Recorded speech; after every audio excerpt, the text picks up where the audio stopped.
Bitcoin daily update. In this video today, we're going to look at support and resistance levels, namely this chart in front of us. We're going to look at the Gaussian channel. We're going to look at the RSI, and we're going to look at the stochastic RSI and sum up what all those are saying. And that's it. If you like the video today, give us a thumbs up. If you want more content than what I put out here on YouTube, we have 2 Telegram channels. Go check those out. Link below. So let's get right to it. Bitcoin on the daily chart. Well, previous support going back from pretty much, the last half of December, we held this and then we broke it. So oftentimes when you break long-term support for, several days, several weeks, that will often flip as resistance the first time you go back and retest it. So that's this red line here. So that level is the level we've talked about, just over 46K. At the same time, you're going to have, another issue because you also have this diagonal downtrend with lower highs going back since November. And those happen to coincide around the same level over in the next couple days here. If we continue this rally, right, altcoins can continue to do well because Bitcoin dominance is low. So it's letting, kind of the free reign on the market. So as we continue to rally here, altcoins can continue. So, tomorrow, the next day, if we continue up this way and Bitcoin's at 46K, altcoins will, continue to have 5%, 10% daily moves. However, if we get rejected here, altcoins can go right back down. So this is on high alert. We have kind of 2 scenarios that could possibly play out here. Let's start with the bad news and eat our veggies first. Like we hit this, we come back down. And, say we come and hit this again and come back down and retest these kind of levels. I think this is probably the odds, okay? Like it or not, vegetables, you got to do it sometimes. And if we come back down and retest, often, bottoms take a little bit of a while to form. And, printing a recovery immediately is just not the odds this time yet. However, could we do it? Of course. Would we like to do it? Of course. What would be the catalyst that could help us just kind of break right through here? I'm glad you asked. It would be the DXY, right? Inflation came out today, highest numbers in over almost 40 years since 1982. So the DXY is dropping.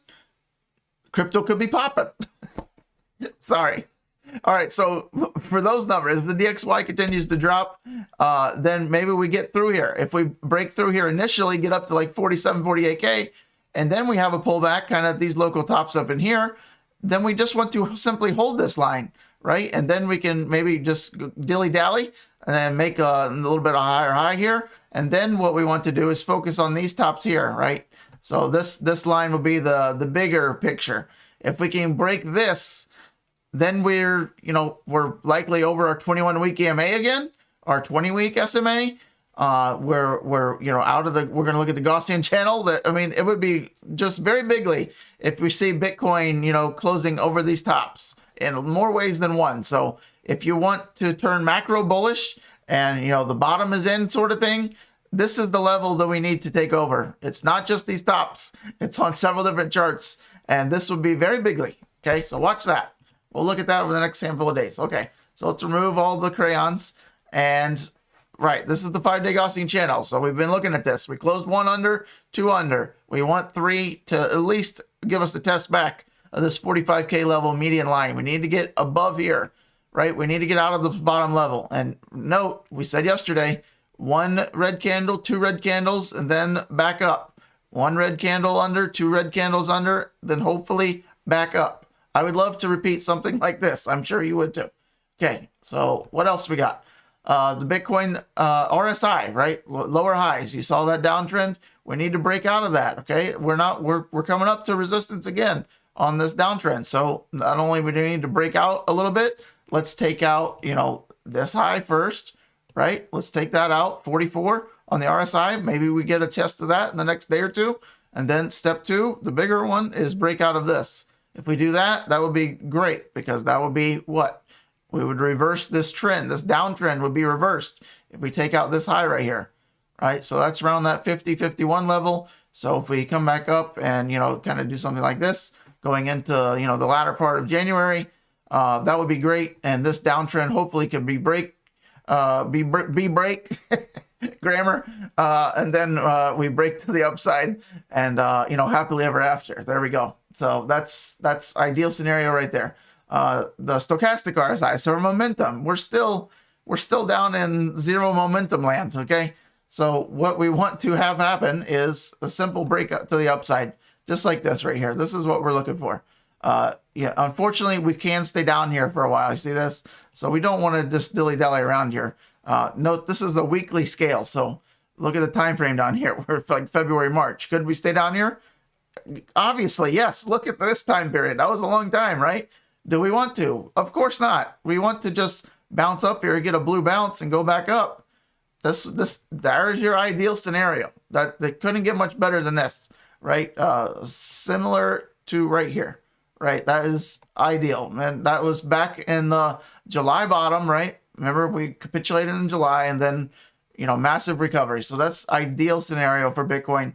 If we could do that, we're still a handful of weeks away from being able to do that.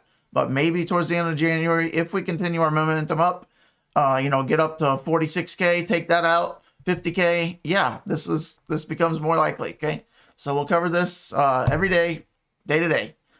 Crypto fear and greed index is kind of a shocker to me. We're still in extreme fear, even with the nice recovery yesterday. So that's actually a decent sign for me. If we can recover and have a nice green day and still stay in extreme fear, that means we still have plenty of upside, right? We didn't want to, if we bounce up to like neutral and 50s or something, then maybe we're due to come back down a little bit. But what we want to look for in the big level is to take out this 45 to continue to the upside. Let's put on the year scale and see what we want to look for here. So yeah, we just got to reverse this kind of trend that we're in. We've been down. We formed a base back in, May, June, July. And yet again, we hit a 10. But look how many times we hit 10 back then, right? So is this the first time? Is it the last time? It is the first time. I don't know if it's the last. We better hope so. I would love for a recovery. So we'll see.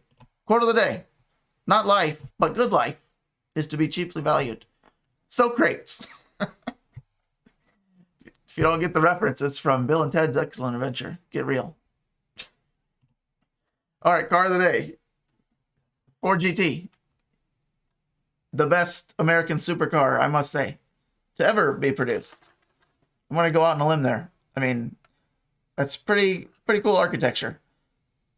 All right.